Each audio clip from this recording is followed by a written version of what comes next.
Anga foli ani walenyuma dombe kata oma ni kuma imba soro omunu sigilembe jabaranu koro yasha famiyali bisika soro ofe TV Shirifla bamananka kuna fununa minu wana wala libeke auye mali kunga ani jien fonre kunga naula amba fo ina ngoni ya akuma shili Mali jatalauka kuluba mimbe anga jamana konnana namba wele ko Association des cadres professionnels du Mali uyuka sankura barau nuduni ke sibirido avril kalo klitan ani saba samba fla ni tani kononto Mali kuna funi dilauka soba konnana Bamako akera watiye yasa ka malidiw ani jemogola donia ukani bara boludale nununa na barau belajele nyama batumbe ministry minka baranya shinembe kuna funi dima anga jamana konnana no ministère de l'économie numérique et de la communication anga nyinkelo kafine bachili anaka jatala babaketa anga nyamadaw ka sorolofe Kasangali ni faranyogon kanyi jata bara nyedona ngana uya kanu ni kuka lahalayaw taka dombala utege flaw kono ka haklina fale hukumu bange kamera nyedoni afamu ma jole uni nyogonche ni jekulu do sigili esenka uko jekulu mi mako Association des cadres professionnels du Mali Mali jata la ukani faranyogon kan tomba inkono kamera manimbala ni oye achemawnyi kamera humenu fanabi ala ni oye jata baga musomawnyi kabon Mali jamana fambe Vraiment, ni jamana to laje olu ma nye doni donc an be fait o différence min ba nu che ka kun ula o se ka ke o setan yere fo an ga nyemaw de ka son ka an deme ka an blasira caméraman be yoro la Mali kono a chemani musoman ka u be fara ɲɔgɔn kan u faralen ɲɔgɔn kan ka se ka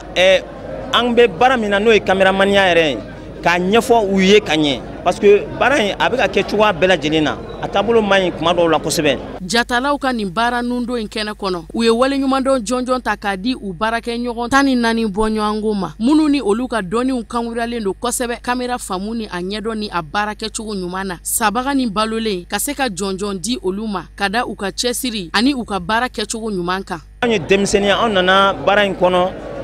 an dɔw b'a kɔnɔ a be san 20 bɔ bi mais mɔgɔ dɔw y'a kɛ depuis Mali indépendance mata depuis an dɔw ma bange fɔlɔ donc maintenant waati de sisan ye ka se ka bonyama segin kɛ ka taa olu mɔgɔ kɔrɔ ninnu ma minnu ye anw dege nin baara in na minnu ye jamana kunnawolo don tɛmɛnenw na ka se ka bonyama segin kɛ ka ɲɛsin olu ma Mali ministri mi ni ale ka caw be ɲɛsin bikle subahana mansin ko ani kunnafoni ko koɲaw ɲɛnɛbɔli kama ale ka nɔna bila min kun be kɛnɛ kɔnɔ a ye foli kɛ ka ɲɛsin jatalaw ka nin jɛkulu in hakilina tabagaw ma ministri tɔgɔla k'u ka ministri so ka kɔkɔrɔma doni wale ani bilasiralikanw kɛ ka ɲɛsin ACPM jɛkulu ma aw ka bara min don a ka gɛlɛn kosɛbɛ parce que pendant que mɔgɔw sigilen u bɛ ɲɛnajɛ la aw b'a essayer k'a lajɛ ɲɛnajɛ in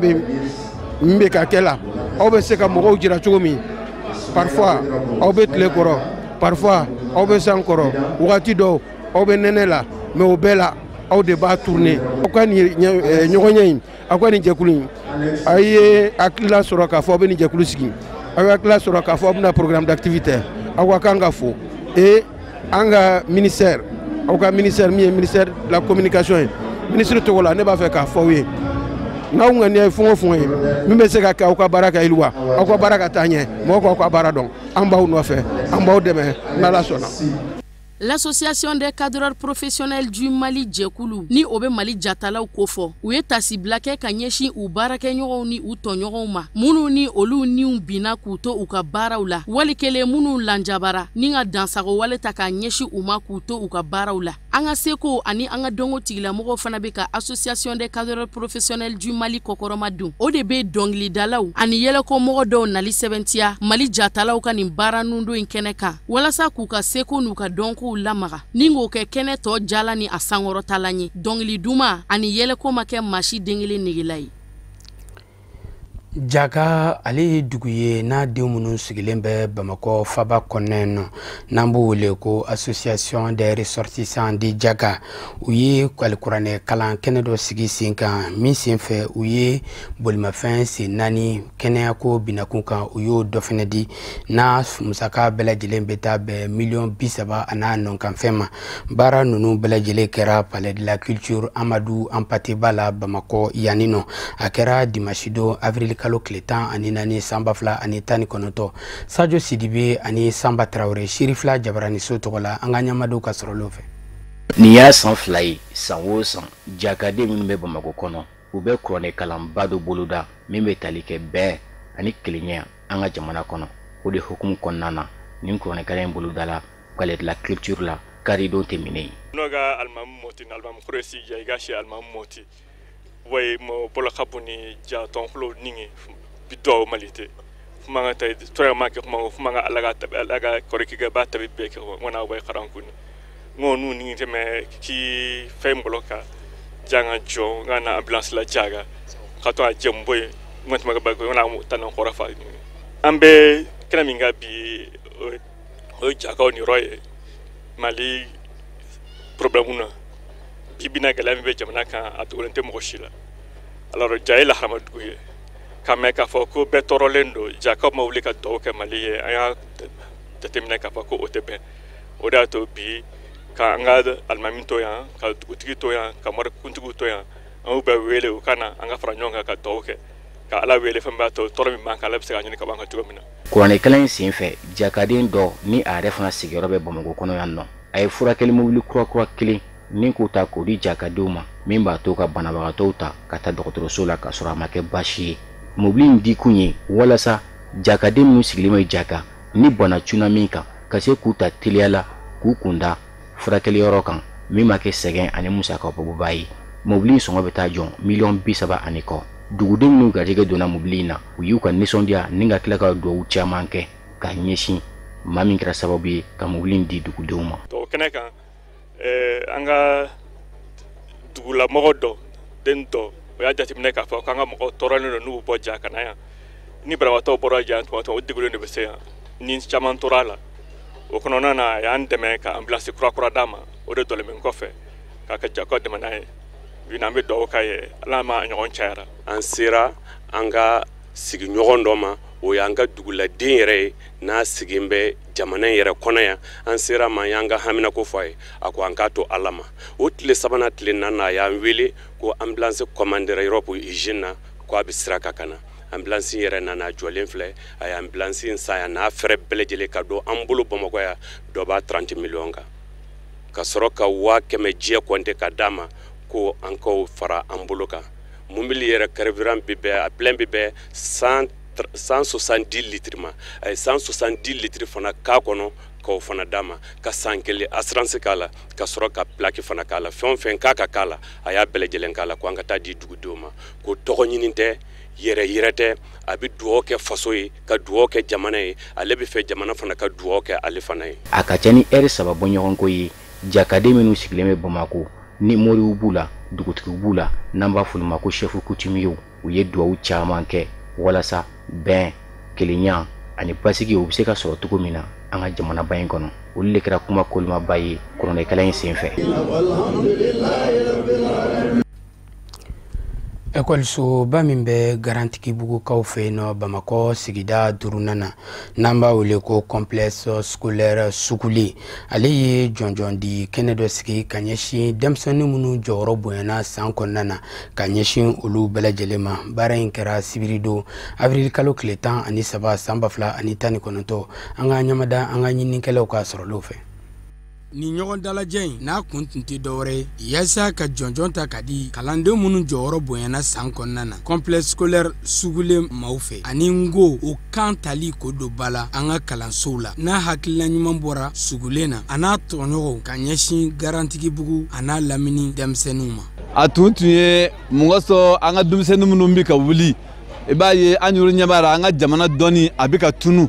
An y'a ye jamana dɔnni foyi tɛ se k'a labɔ n'an ka kan kalanni tɛ n'o ye ngo kalan ye o de sabuya kama i bɛna sɔrɔ fɔlɔfɔlɔ denmisɛnw o kun bɛ se ka cɛsiri min kɛ kalan na fɔlɔfɔlɔ lɔgɔliden 6e année n'a tun bɔra a bɛ lɛtiri sɛbɛn a bɛ lɛtiri kalan nka bi ekɔliden terminali a tɛ se ka lɛtiri yɛrɛ kalan k'a ɲɛ o tuma na o de kɔrɔ ye k'a fɔ ko dɔnni a bɛ ka tunu ka taa n'an sera ka se sɛbɛnni kalan na ka sɛbɛnni kalan ka ɲɛ ka se ka sɛbɛnni ɲɛ dɔn kosɛbɛ an yuru nga baraka no e bamanankan ye maa t'an kala o na an bɛ se ka si dɔɔni ma ten dɔ ɲɔna an b'an si kɛ wali kankalan na a kuma na an bɛ tila o la k'an b'o faamu k'an bɛ dɔɔni ɲini tuma min na o b'a sɔrɔ an ye furu kɛ halisa an b'a nɔ na an tɛ se ka bɔ an nɔ na. Ni kalanso ɲɛmɔgɔw ka fara a karamɔgɔw kan u bɛɛ lajɛlen ka hakilina de ye n ko o matarafaliko ɲuman ye an ka kalansow la min bɛ yiriwa ani ɲɛta kofɔ. O sɛbɛnni ɲinan ye a san 70 ye karamɔgɔ Solomana Kante ale de ye n ko sɛbɛn farafin don a ye n ko sɛbɛn farafinkan na k'a sɛbɛn farafin sɛbɛnni la n'i y'a jateminɛ diɲɛ kɔnɔ sɛbɛnni 300 ni kɔ de bɛ yen nɔ min bɛ sɛbɛn a bɛ kan 300 ni kɔ fɔ ngo tɛ diɲɛ kan bɛɛ kan min lakodɔnnen don diɲɛ kɔnɔ bi lɔnko ka ɲinini na a bɛ taa kan 60 ni kɔ la ɔ nka kan sɛbɛnnen man ca ɔ sɛbɛnni ye fɛn ye min ni Ala ka fɛn don ɔ nka t'i n'a fɔ Ala ye mɛlɛkɛ dɔ de bila ka na mɔgɔw kala sɛbɛnni kɛcogo la o sɛbɛnni tɛ dugukolo kɔ kan. Tiɲɛ yɛrɛ la kuma tɛ ne da bilen ka da kan n'i y'a mɛn avenir an bɛ avenir kɛnɛ de kan ni a y'a sɔrɔ nin kun ye kɛnɛ sugu dɔ ye kɛnɛ min ni gologow ka kɛnɛ kun don i tun b'a sɔrɔ minisiri min tun bɛ yan a dɔgɔyalen de ye 5 ye n'an b'a fɔ ko kotigi nka komi a fanba ma ni mɔlɔn dɔn kɔrɔ ma valeur dɔn fɔlɔ diyagoya ye an bɛ ɲɔgɔn da ni ɲɔgɔn ɲɛda kɛrɛ ye donc o cogo ma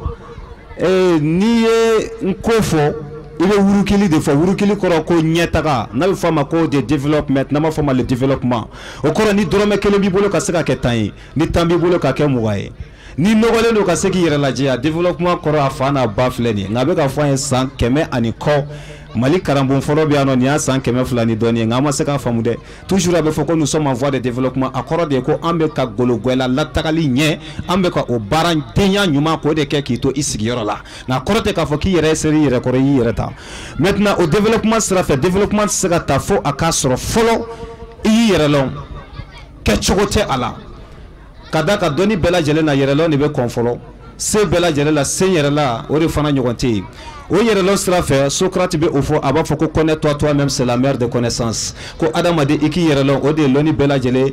baju ye. Lajɛrɛ in kɛra sabu ye walasa kalanso in kalandenw u ka se ka sugulen caman jɛ k'o da ɲɔgɔn fɛ minnu ni bilasiraliw ani ladilikanw o ni Ala ka diinɛba in laseliw caman ye minnu kɛra wagati ye ka jama bɛɛ lajɛlen nisɔndiya ni ka tila k'u fara ɲɔgɔn kan baaraw bɛɛ kuncɛra nisɔndiya ani bonya ani karama kɔnɔna na. Dimanche 2 avril kalo tile 14 san 2019 ale kɛra don kɛrɛnkɛrɛnni ye complexe scolaire moderne Ajara CS maaw bolo ka bɔ Kalaban kurakaw fɛ yen nɔ Bamakɔ sigida 4nan na yaasa ka malidenw bɛɛ lajɛlen ladɔnniya nin kalansoba in bilali la sen kan n'a ɲɛmaaba tun bɛ Mali jamana ɲɛmɔgɔ kɔrɔ n'o ye professeur Jɔnkunda Traoré an ka ɲininikɛla Abdukarim Sako a n'a ka jatala Baba Keita an ka ɲɛmadaw ka sɔrɔlaw fɛ. Complexe scolaire moderne Ajara ni ye kalanso belebele min dayɛlɛla dimanche don a jɔra jamana den dɔ de fɛ min ka hami ye denmisɛnninw ka kalanko ye ni kalansoba in n'o ye complexe scolaire moderne Ajara ye kalo 13 a baaraw bɛɛ lajɛlen kuncɛra o kɔnɔna na a musakaw taari jɔ sefa wari $470 la n'a bɛna kɛ sababu ye ka dɛmɛba don jamana kɔnɔ denmisɛnninw ka kalanko ta fanfɛla la ka baara in kolonbo kari o denfaya kun bɛ an ka jamana ɲɛmaakɔrɔ bolo n'o ye professeur Jɔnkunda Traoré commune 5 maaba caman ye ɲɔgɔn sɔrɔ a kɛnɛ kan kabini commune 5 maire la fo ka taa se minisiriso min ɲɛsin bɛ jamana kalanko ma o ka lasigiden u bɛɛ lajɛlen nana kana fara ni kalanso in tigiw kan ka ni baara belebele in ka kolonbo kari denmisɛnninw ka kalanko an'u ka siniɲɛsigi o kalan o bɛ se ka k'a kɔnɔ cogo min na. Ne ye nin kɛ ka faso dɛmɛ i n'a fɔ ɔkɔli kalan yɛrɛ diɲɛlatigɛ foyi tɛ taa ni kalan tɛ aw minnu filɛ ka na nin ye kalan de y'aw se yan n'i y'a sɔrɔ aw ma kalan tɛ se yan ne ye sini kɛ n'i ye siniwaw yiriwalen ye k'u bɛ bɛɛ dan kalan de don siniwa fitinin i bɛ taa sɔrɔ a sigilen a ka biro kɔnɔ a bɛ se ka fɛn min kɛ anw ka yan nɔ kalanbaaw kɔrɔbaw tɛ se k'a kɛ donc diɲɛlatigɛ la foyi tɛ kalan bɔ o tɛmɛnen kɔ kalanso dayɛlɛli tɛ a ye baara minnu bɛna n'u denw ye fo bɛɛ de k'a dɔn den de kan ka kalan o de bɛ jamana bɔ nɔgɔ la kalanso jɔ k'a kɛ karisa ye nin kɛ non bɛɛ de ka na ni den ye ne bɛ ɲini parents d'élèves fɛ bɛɛ ka na ni den ye pour que ka se ka kalan a ka se ka ɲɔgɔn dɛmɛ kalan ka taa. complexe scolaire moderne Adjara sikiru caman b'a kɔnɔ kabini maternelle la ka se primaire ma collège ani lycée salle de classe ta ani naani o b'a kɔnɔ ani bibliothèque n'o ye gafe mara yɔrɔ ye n'o sɛbɛkɔrɔ famɛ gafew la kalandenw ni karamɔgɔw kama ani baarakɛyɔrɔ wɛrɛw kɛrɛnkɛrɛnnenya ma n'o ye salle informatique ye fo ka taa se denmisɛnninw ka ɲɛnajɛyɔrɔ n'o ye terrain de sport ye o bɛɛ lajɛlen bɛ kuru in kɔnɔna na kɛnɛ denfa n'o ye professeur Donguna Traoré ale y'a yira k'a fɔ ale ye karamɔgɔ ye wa k'a nisɔndiyalen bɛ ka na ni baara in kolonbo kari a baara in kɛba a ye foli kɛ ka ɲɛsin u ma a labanna k'a welewele kan da kɛ ka ɲɛsin denmansaw bɛɛ lajɛlen ma ka denmisɛnw bila ka taa kalan na walasa jamana sini ka se ka jigi da sini denmisɛnninw kan minnu kalannen bɛ ni ka kodɔn. adamaden minnu tun bɛ diɲɛ na a bɛ san miliyɔn 1 bɔ n'i ye dɔ lakunun bi k'a yira la k'a fɔ Boeing 747 bɛ pan ni tonne 30 40 tonne 50 ye o b'a fɔ ko fa b'i la ou bien fa bɛ d'olu la mais mun nana n'o ye dɔnniya tɛ wa an nana dɔɔni don o don an bɛ dɔ fara an ka dɔnniya kan a tɛ ban alors ni mɔgɔ min y'i ka baara kɛ ka dɔnniya lase an ka denmisɛnninw ma ka dɔnniya don an ka jamana kɔnɔ hakili la u kan ka fɔ donc an bɛ kɛnɛ min kan bi nisɔndiya kɛnɛ de don. k'a dɔnniya k'a fɔ complexe scolaire moderne Adjara a kolonbo karilen kɔ denmansaw caman kun b'a kɛnɛ kan ka na jɛ k'a dayɛlɛli nisɔndiya kɛ ɲɔgɔn fɛ minisiri min ɲɛsin bɛ kalanko ma jamana kɔnɔ o ka lasigiden o fɛnɛ kun bɛ kɛnɛ kan o y'a yira k'a fɔ a nisɔndiyalen don kosɛbɛ minisiri tɔgɔ la a ye folikan kɛ ko nin bɛ kɛ sababu ye ka jamana marabaaw dɛmɛ denmisɛnninw ka kalanko la jamana kɔnɔ. Jamukan kɛrɛnkɛrɛnni min bɛ sigi radio patriote la n'an b'a wele ko Sherifu ka kɛnɛ ale ni Fayida kɛnɛ n'o fana bɛ sigi radio Kunanjɛ la u ye san 7 sɔrɔ o san 7 sɔrɔli nisɔndiya n'o ɲaɲanu a kanubaw n'a lafasalibagaw n'a lamɛnnikɛbagaw u bɔra ka caya ka na Palais de la Culture Amadou Ampateba k'o fa i n'a fɔ dakɔnɔni yaasa u bɛɛ lajɛlen ka kɛ nin don kɛrɛnkɛrɛnnen seereya ye an ka ɲininikɛla Samayira Sanogo ani Samba Traoré an ka ɲamadaw ka sɔrɔlaw fɛ. Sherifu ka kɛnɛ radio patriotique kan ani Fayida kɛnɛ radio Kunanjɛ kan olu ye jamukanw ye minnu bɛ senna ɲinaya san 7 ye wa o ka laɲini de cogo min na ba bɛ se ka don an ka laturu ani moridɔnniw na. O anniversaire de bɛ senna o anniversaire in bɛ tali kɛ an yɛrɛ ka baara kɛcogo la komi an bɛ dɔnniw wele dɔnnibagaw wele kuma dɔw la dɔnnibaa minnu bɛ na ka na fɛn di mɔgɔw ma fɛn b'u nafa komi bɛɛ b'a dɔn a bɛ fɔ dɔnni Mali la maliyɛn yɛrɛ bɛ ɲini ka tigɛ dɔnni yɛrɛ la donc pour que maliyɛnw ka da dɔnni na maliyɛnw ka confiance sɔrɔ dɔnni na an y'a kanu ka dɔnnibaa wele dɔnnibaw yɛrɛ minnu bɛ se ka kuma ka fɛn caman kɛ dɔnni na ka sɔrɔ u m'a kɛ nata kama. Ni hakilina min talen filɛ Ali Bubakar Aidara ani Ado Gino fɛ baara don min ni dɛmɛni ani foli ka kan baw jamukan don minnu dabɔkun de ka barika don an ka laturu dɔnni ani ka mɔgɔw la faamuya moridɔnni kan baw ni ko Mali eko dɔnni dugu moriw ka fɔ la. Nin kɛkun de dɔnni ka se ka kɛ nafa ye jamana in kɔnɔ a ka kɛ baraka a ka kɛ hɔrɔma ye kɔrɔtɛ k'a fɔ anw de ka dɔnda ka ca dɔnnibaa tɔw ye ayi dɔnda man ca. An ka karamɔgɔw caman bɛ minnu bɛ fɛn dɔw bɛ se k'an kala san 20 mais ni dɔnni kɛra maa min bɛ se o b'a la maa min tɛ se ka d'a kan ni fɛn o fɛn ɲɛna nanbaratɔw bɛ don a la maa caman bɛ don a la min bɛ kɛ sababu ye ka adamadenw yɛrɛ dusukun fitina k'a kɛ i n'a fɔ dɔnni ko tiɲɛ tɛ o tuma ko in dabɔra halisa k'a jira k'a fɔ dɔnni kɔrɔ min bɛ jamana in na n'o ye Mali ye ka se k'a ko baraka k'a kɛ wasa ye an ye ko in dabɔ o de kama. Walasa ka kura fara ni ɲaɲaliw kan trophée dɔ dilanna min tɔgɔ ye ko Solomana d'or ni k'a ta k'a di professeur Gawusu Kalilu Berete n'o k'a ma ko Lalabi ka kɛ ni a ka wulikajɔ n'a ka cɛsiriw ye laturu diɲɛnsɛnni la ba Maliba kɔnɔna na a ka ja farafinna. An ka dɔnnibaa dɔ bɛ yen n'o ye professeur Gawusu Kalilu Berete an y'a kanu ka Solomana d'or d'ale ma. Solomana d'or o ye laturu dɔnni de ye ale ye laturu masa de ye laturu dɔnbaa de don mais bi an bɛ yɔrɔ min na mɔgɔw danaya bɛ mɔgɔ min kan moriya domaine kan moriya dɔnniya baara domaine kan an ka kɔlɔsili taara bɔ ale de kan a tɛ komi ale de b'a dɔn ka tɛmɛ bɛɛ kan mais bi sanga min b'a la ni bonya min b'a la an y'a kanu ka Solomana d'or k'o initier k'o ta k'o d'a ma. John dili ama a nisɔndiyara kosɛbɛ o de y'a to a ye foli ani waleɲuman dɔn ta ka ɲɛsin baara in labɛnbaaw ma ni ka tila k'a yira k'a fɔ ko ni nin ma dɔ fara ale ka cɛsiri kan a tɛna fɛn bɔ a la. Ne nisɔndiyalen de don kosɛbɛ ka sababu kɛ ka turabu ka médaille di yan turabuden na sanu na Solomana sanunama k'a di yan ka a médaille di a diyala n ye kojugu nisɔndiya kɔfɛ n ye kamanagan fana sɔrɔ parce que n ye baara de bɛ se ka nin se adamaden ma donc n sera ka baara min kɛ ni sera ka nin sɔrɔ n kamana ganna parce que a bɛ n bila cɛsiri kura wɛrɛ la n ka cɛsiri kura wɛrɛ kɛ pour que ala bɛ se ka bonya wɛrɛ di yan min tɛ nin ye donc a ye ne nisɔndiya kosɛbɛ fo ka taa dama tɛmɛ. waleɲuman dɔn gafew minnu bɛ wele attestation de reconnaissance k'o ta k'o di nin tɔn in labɛnbaa dɔw ma o ka cɛsiri kadira kɔnɔna na association dɔnni dɛmɛtɔ ɲɛmɔgɔ caman ani karamɔgɔba minnu ye kɛnɛ sɔrɔ olu fana ma to kɔ wa fɛn min ye diinɛ lasebagaw ye ɲinama kɛ olu ko kɛnɛ in kan waleɲuman dɔn kɛwalew caman tara k'a ɲɛsin o ma kɛrɛnkɛrɛnnenya alisilamɛya dɛmɛtɔ ansaruw ɲɛjɛyɔrɔ a seyidi sherif usman madan aidara ka kɛ ni a ka wulikajɔ ye ba maliba kɔlɔsumali la. projet belebele min bilara sen kan an ka jamana kɔnɔ ka ɲɛsin mali sifinnakaw ma kɛrɛnkɛrɛnna minnu bɛ dugu la n'u lakodɔnlen tɛ malidenw fɛ yaasa k'u bɔ dibi la k'u bila kɛnɛ kan an ka ɲininikɛla Tata Ture ale ye Canal Plus du Mali ɲɛmaba a y'o dama sumusumu an ka ɲɛmada ka sɔrɔlo fɛ. Bi kɛnɛ sigikun tun tɛ juguman ye an ni waati bɛɛ de sigira ka kuma kalo damadɔni ɲɔgɔn k'a lajɛ an bɛ se ka Mali bila ɲɛ ma cogo min na n y'a an ka baaraw jateminɛ Canal Plus an ka baara ye ka ja yira mais ja yira fana n'a baara min don fɛn fɛn min bɛ se ka tɛmɛ ja kan i bɛ se k'o baara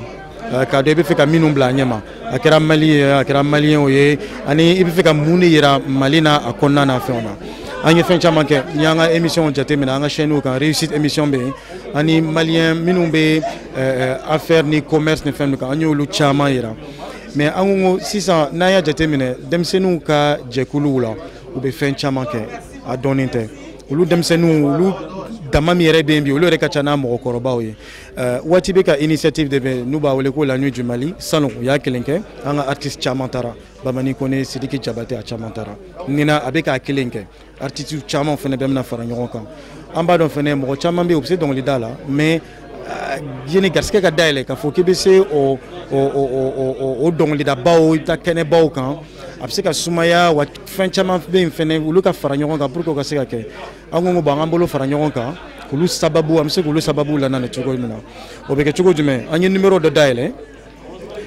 mɔgɔ o mɔgɔ n'i b'a dɔn i bɛ se dɔnkilida la i b'i yɛrɛ filmer i b'a ci WhatsApp fɛ o numéro kelen kan n'o o nana bi bi in na an ye vidéo 100 ni kɔ de sɔrɔ waati bɛ olu vidéo ta u b'u ka choix kɛ n'u ye choix kɛ mɔgɔ 10 de bɛ ta fɔlɔ a la olu mɔgɔ 10 an bɛ gɛrɛ olu la k'a fɔ ayiwa e ka dɔnkilida cogo ɲɛna ka tɛmɛ tɔw ta kan na an b'a lajɛ an bɛ se ka mɔgɔ kelen ta o mɔgɔ kelen bɛ laban o de bɛ taga France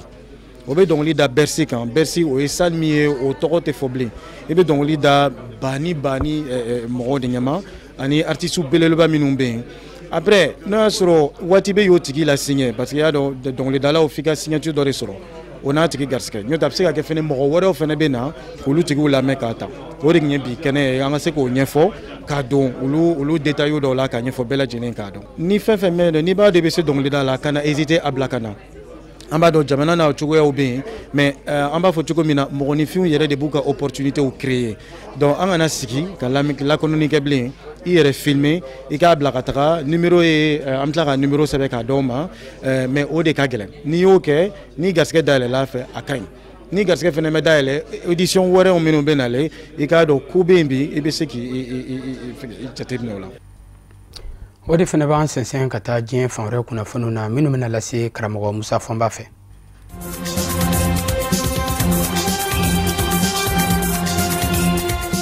San 2014 avril kalo tile 14 su daminɛna ni bɔnɛ dɔ ye Nigeria jamana kɔnɔ ɲinan y'o san 5 ye kalanzo min bɛ Shibɔkikaw fɛ yen Bamanjiw taara don o kalanzo kɔnɔ ni lycée don npogotiginin 276 k'u jagoya minɛ ka tunu n'u ye dɔw si bɛ san 12 la dɔw si bɛ san 17 na a kɛra Nigeria gaɲa ka yanfa fɛ ka digi a kɔrɔ yanfa kan bamanji jɛkulu boko haramu ka kɛwale do bebe in na npogotigiw minnu jagoya minɛna ka taa n'u ye boko haramu fɛ npogotigi 276 u bɛɛ cogo bɛn san 5 dafalen ka bɛn ni san 2019 avril kalo tile 14 ye npogotiginin bɛ npogotiginin na olu dɔw gɛrɛsigɛ jara ka se ka taa ka dankɛ n'u sendɛgɛ ye u minɛ do yɛrɛ wulada kelen avril kalo tile 14 san 2014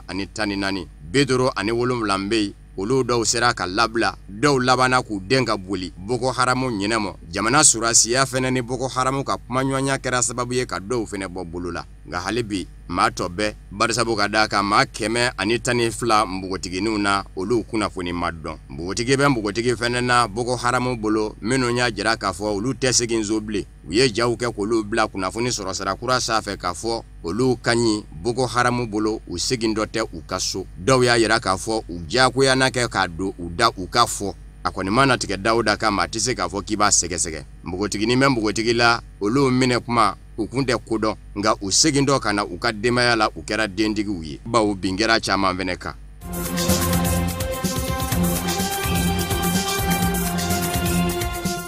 Libi faba Tripoli dafɛla kɛlɛ Marshal Khalifa Haftar jamana kɔrɔyanfa dankɔrɔba ni diɲɛ seleke naani setigi jamanaw ka jamana ɲɛmayaso lakodɔnnen Fayez El Sarraj ka kɛlɛcɛw ni ɲɔgɔn cɛ maa 100 ani maa 20 ani maa 1 o de bɔnnen bɛ a nin na tile 10 kɔnɔ diɲɛ seleke naani tɔnba Nations Unies bolofara min ɲɛsin bɛ kɛnɛya ko ma Organisation mondiale de la santé OMS o y'a yira k'a fɔ sɛni da don hali n'a ma se ka maa hakɛ salen fɔ maa nanama sumanen na n'o ye sibiliw ye a y'a yira k'a fɔ kɛnɛya tigilama minnu bɛ ka maa joginnenw jɛ ka taa ni u ye lapitaninso la kɛlɛ kɔnɔ ko kɛlɛkɛlaw bɛ k'u ɲɛsin o kɛnɛya tigilamaw de ma barisabu ka daa kan u ka ambulansi 2 bɛ yen olu bonna kɛlɛkɛlaw fɛ sibiri tɛmɛnen o bɛ ambulansi bonnen kɛ 8 ye kɛnɛya tigilamaw ka fa fɛ Marshal Khalifa Haftar ka kɛlɛbolo babu sentigi y'a yira k'a fɔ kɛlɛ kɔnɔ minnu bɛ k'u ɲɛsin maa nanama sumanenw ma kɛnɛya tigilamaw ko Fayez El Sarraj ka kulu marabafɛntigiw de don ko barisabu ka daa kan k'u ye susuli dɔ kɛ sani dugu cɛ Gasra Ben Gashir mara la n'a ni Tripoli ye kilomɛtiri 30 ɲɔgɔn na ye k'o susuli in sani dugu cɛ k'a ɲɛsinna maa nanama sumanenw ma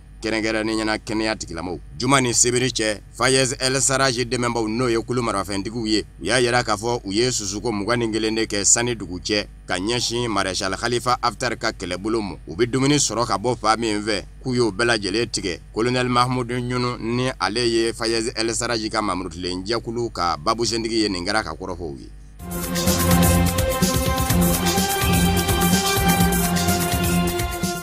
Surasiw minnu bɛ fanga na Sudan jamana kɔnɔ Sudangadenw ma fara u la hali bi u kɛn bɛ ka jira u la walasa olu ka sigi ka bɔ u dala ka taa so fɔ fanga ka latɛmɛ maa nanama sumanenw ma n'o ye sibiliw ye maa ba yiri ka Sudangadenw na ntɛnɛndo olu de ye bisimila minɛ Sudan surasiya dagayɔrɔ la Alliance pour la liberté et le changement ALC ni wulikajɔ yɛrɛ ɲɛkun bɛ ale bolo kabini daminɛ décembre kalo la kana se bi ma o ye wele da ka ɲɛsin surasiw ma conseil militaire de transition min b'a fɛ k'i yɛrɛ kɛ furanjɛrɔ fanga ye n'a ɲɛmaya bɛ général Burhan bolo k'u teliya ka fanga latɛmɛ sibiliw ma ALC y'a yira fana k'a fɔ u bɛ a ɲini furanjɛrɔ fanga fɛ min bɛna cogo jamana kunna maa min jagoya jiginna ka bɔ fanga na surasiw fɛ ni o ye Omar El Bashir ye a ka wele bɔgɔ jeninen kan ka sabu kɛ cɛni caman kɛra o y'a nɔw ye a ka lakanajɛkulu kɛrɛnkɛrɛnnen min fɛnɛ kun bɛ bɔnɛ banfula don nisɔngoya taamabaw kun na n'o ye service de renseignement ye k'o maa ɲɛmaw fɛnɛ ka wele bɔgɔ jeninen kan ka sabu kɛ décembre kalo kabini u ye ko in daminɛ ka na bila bi la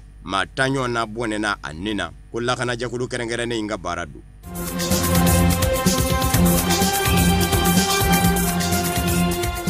Nimena ka siɲɛ fɔlɔ ye a diyagoya gwɛnnen kɔfɛ ka bɔ fanga na a ka kuma san 2014 Burkina kadenw de wulila jamana ɲɛmakɔrɔ Blaise Compaoré nɔfɛ ka diyagoya gwɛn ka bɔ fanga na kabuna bɔra fanga na ka taa bisimila minɛ ko wari duguba la Yamoussoukro Alassane Dramane Ouattara fɛ n'o tilara ka jamana lakodɔn sɛbɛn d'a ma k'a kɛ Konowari ka den ye a kun gɛn kun bɛ k'i da k'a bonbo ye a bara ta Burkina jamana kɔnɔ fanga kura kɛn bɛ ka jaki caman ɲɛsin a mɔ k'a fɔ Burkina jamana bɛ basigibaliya min na bi ko Blaise Compaoré nɔ don bamanjiya walew minnu bɛ ka kɛ ka ɲɛsin Burkina jamana mɔ dongo do surasi dɔ ni bi tiɲɛ bamanjiw bi ɲɛsin Burkina yɔrɔbaw mɔ atentaba 2 kɛra ko Blaise Compaoré ni bamanjiw jɛma kan don nin kuma ninnu bɛ fɔra nka kun ye da k'a bonbo ye daw labilalen filɛ nin ye bi Blaise Compaoré fɛ a ka lapasabaw ni o ye avocaw ye olu ye bataki dɔ lase a tɔgɔ la a bɛ ka jira k'a fɔ maa minnu bɛ k'ale jɛɲɔgɔn kɛ bamanjiw ye ko kɔnɔ gwango don ko kojugu da don ko wa k'a bɛ wajibiya ale mɔ ale ka kuma n'o tɛ k'a bɛna ale bɔra fanga na kun y'i da k'a bonbo ye ko nka ko nin n'a ɲɔgɔnna jogo ma na da i la n'i ma kuma a tɛ faamu a ko don min na bamanjiya wale bɛ kɛ Burkina Faso jamana kɔnɔ san 2016 ni 2017 janvier kalo ni uti kalo la ko ni maa tɔɔrɔ la ale Blaise Compaoré tɔɔrɔ la a don ko barisabu ka d'a kan ale fura dama a ka laɲini ma kɛ dɔwɛrɛ ye Burkina jamana ka basigi kɔ Burkina ka ɲɛta kɔ ko nka ale ma tila o dusuku ngami na maa bɛ maa na Burkina olu dɔw ka ale kɛ o bamanjiya wale kolokoloba ye walekele o bamanjimaw dɛmɛbaa ye ka Burkina tiɲɛ k'a ka bɔ hakili ma ko ale ni bamanjiw tɛ jɛla ka Burkina tiɲɛ cogo si la.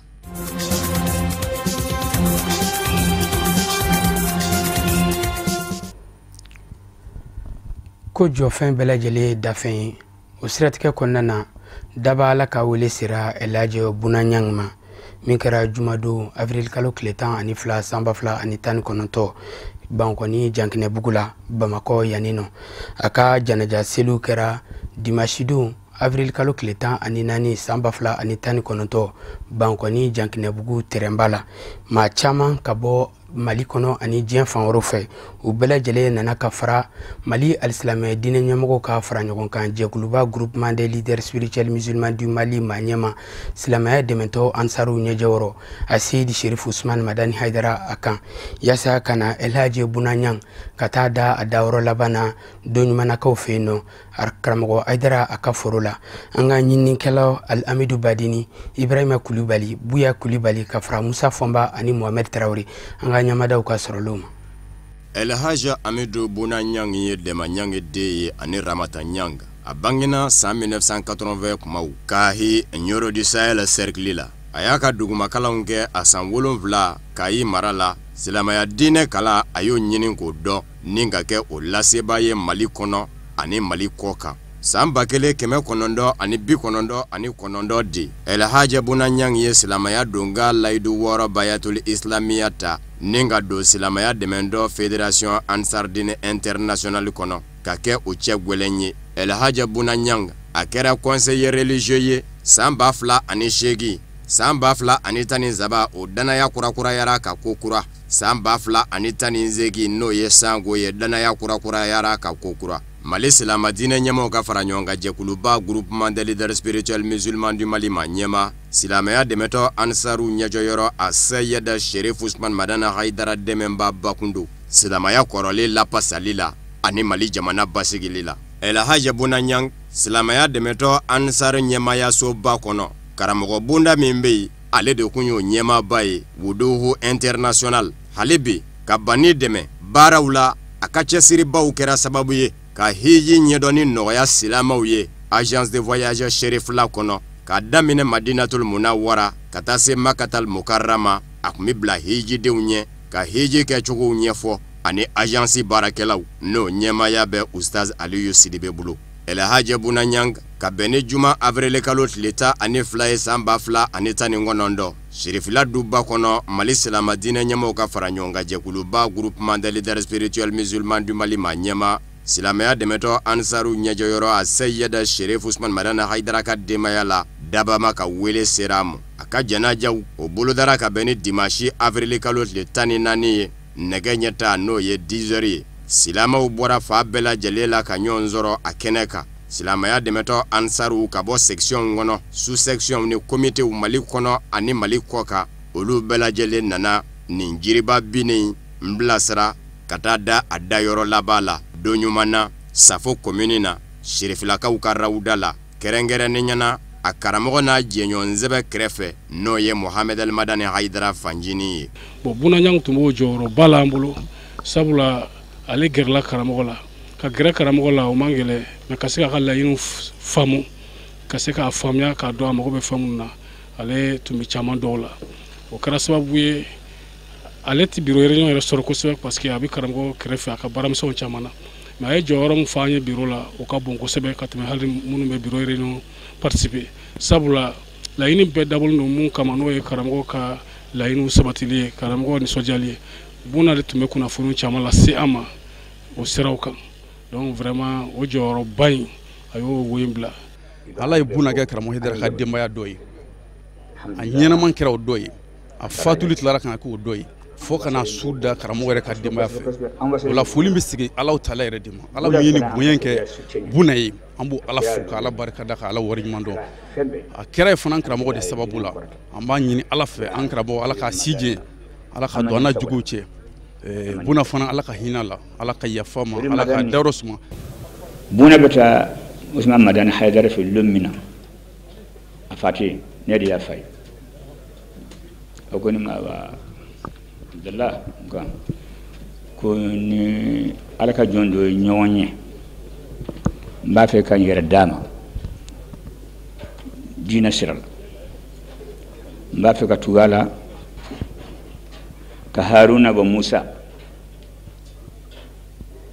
n b'a fɛ ka taa n bɛ n sari la n t'a fɛ ka fosi kɛ ni ma ordre mun di yan n ko buna masha Allah i ye nin mun kɛ i ye nin sɔrɔ kabila in kɔnɔ tarabiya an wulila k'o de sɔrɔ yen n'i b'a fɛ ka taa nin tugu nin sirifu in na sirifu de don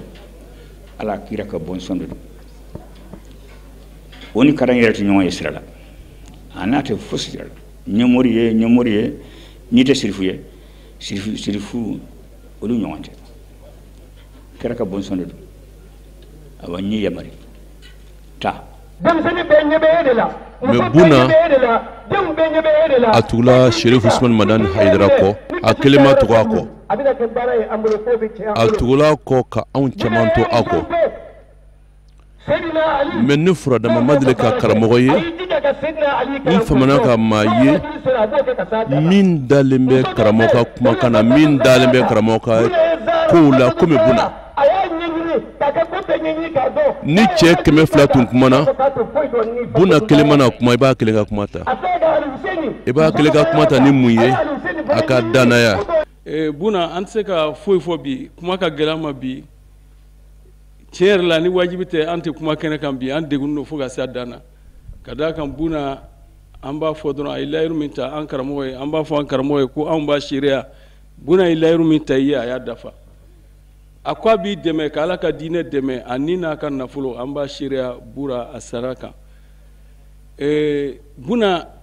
farafinna yɔrɔ si tɛ yen buna ma taa yɔrɔ min na ka taa sen jɔ yen ka wajulu kɛ n'a ɲin'a fɛ n'a ma taa ka taa sen jɔ ka wajulu kɛ anw b'a seereya bura tuma dɔ a bɛ yɛlɛ moto le kɔfɛ hali mobili tɛ se ka taa yɔrɔ min a bɛ yɛlɛ moto kɔfɛ ni mobili tɛ se ka taa a bɛ yɛlɛ aw kɔfɛ moto kan ka taa wajulu kɛ yen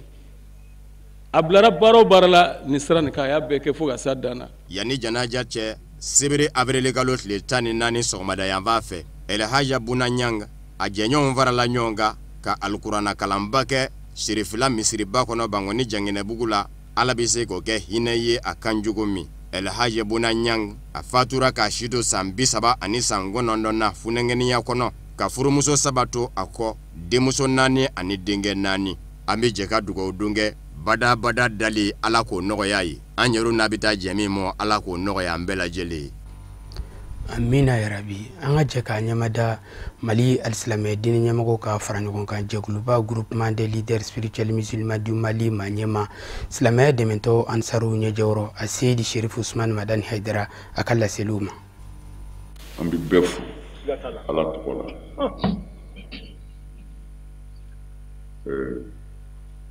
an bɛ kɛnɛ min kan kasi ye jagoya ye n'o tɛ an ti kɛnɛ kura kan an bɛɛ de bi sa ni dɔ sara saya tɔ bɛ anw de ɲɛ sisan mana ni maa kelen ti sa fɔ bɛɛ bi sa o kasi ka nɔgɔ o la ne ka kuma bi fɔlɔ k'aw de fo an balima minnu y'u ka baara bila ka bɔ nin yɔrɔ janba in na ka don nin poussière in na ka an ma gɛnya nin tile in kɔrɔ olu sara bɛ ala bolo aw sara bɛ ala bolo i nana sira o sira kan i sara bɛ ala bolo n'an bɔra yen an bɛ Buna somɔgɔw fo n'o y'a kɔrɔkɛ kɔrɔba a n'a kɔrɔmusow a n'a balima fɛn o fɛn bɔra Kayi ani minnu bɛ Bamako an ka foli b'u bɛɛ ye olu de ta don n'i ko ɲɔgɔmɛ ye e teri ye suraka n'a bɔra saheli de an bɛ buna somɔgɔw fo u ye an bonya ka u den di an ma a balolen ka tila k'a di an ma a su